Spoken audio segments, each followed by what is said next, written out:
Diduga tidak konsentrasi saat berkendara sepeda sepulang sekolah, seorang pelajar SD di Kabupaten Bekasi terjatuh lalu terlindas truk hingga tewas seketika. Sementara seorang pemotor di Pantura Subang menghantam truk yang berhenti darurat hingga tewas.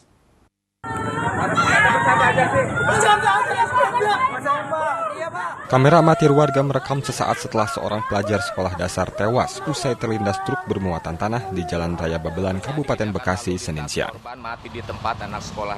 Korban diketahui pelajar kelas 6 SDN 1 Kebalen hendak pulang sekolah menggunakan sepeda. Korban diduga kurang konsentrasi saat berkendara sehingga oleng dan jatuh lalu terlindas truk bermuatan tanah yang melaju tepat di belakangnya. Jasad korban pun dievakuasi ke Rumah Sakit Tiara Babelan. Sementara sopir truk bermuatan tanah tersebut diamankan petugas kepolisian. Saya ngobrol sama temen, ternyata cuma dengar suara kotak kan pas tengok, itu bocah maksudnya udah jatuh, kepalanya udah luka, udah gepeng, begitu doang sih tahunya. Kalau korban itu masih pelajar atau gimana, Bu? Masih pelajar, sekolah di 01, katanya kelas 6B. Kelas 6B. Sementara di Kabupaten Subang, seorang pemotor tewas usai menghantam truk kontainer yang terparkir di jalur Pantura Ciasem. Peristiwa maut ini terjadi saat korban yang mengendarai sepeda motor melaju dari arah Jakarta menuju Cirebon. Namun ketika berada di lokasi kejadian, korban diduga tidak melihat adanya truk terparkir sehingga menghantam bagian belakang truk.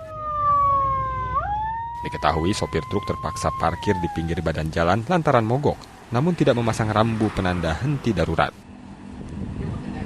Jadi mobil truk kontainer ini berhenti di lajur kiri karena sedang mogok. Diperkirakan 1 jam. Kemudian dari arah yang sama datang kendaraan Suprapit menabrak bagian belakang truk yang sedang berhenti. Pengendara motor mengalami luka-luka di bagian kepala. Jenazah korban dibawa ke Klinik Sentra Medika Cikalong, Karawang. Sementara kasusnya ditangani Satlantas Polres Subang. Dari Bekasi dan Subang, Ahmad Jauhari Lutfi dan Yudi Herewan Juanda, iNews melaporkan.